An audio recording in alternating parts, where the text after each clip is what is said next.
Buongiorno e ben ritrovati con il TG Flash di New Sicilia ed eseguiti i titoli più importanti della mattina. In apertura il dramma familiare avvenuto a Riposto, nel Catanese. Una lite tra fratelli è degenerata nel sangue. Lino Guerrera, 61 anni, è stato colpito con una mannaia e inseguito sul lungomare dal fratello. Da ricostruire il movente. Drammatico incidente stradale sulla statale 410 nel tratto che collega Naro a Canicattì, in provincia di Agrigento. A perdere la vita Giuseppe Lumera, pensionato di 81 anni, residente ad Agrigento e molto conosciuto nel territorio. Il 49enne Vincenzo La Foresta ha perso la vita la notte scorsa dopo essere stato investito da una moto sul viale Gazzi, all'altezza dell'ingresso del Policlinico di Messina.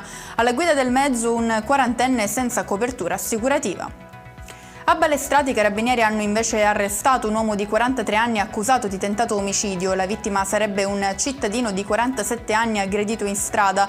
La discussione sarebbe nata dall'atteggiamento molesto e aggressivo del 43enne che risultava sotto l'effetto di alcol. In chiusura ai diversi incendi che nelle ultime ore hanno colpito la provincia di Palermo, la situazione più critica si registra nella zona di Sagana, nel territorio di Montelepre, dove il vasto rogo divampato nella serata di ieri risulta ancora attivo. E con questo è tutto, prossimo appuntamento stasera alle 19:30. Grazie per averci seguito, buon proseguimento di giornata.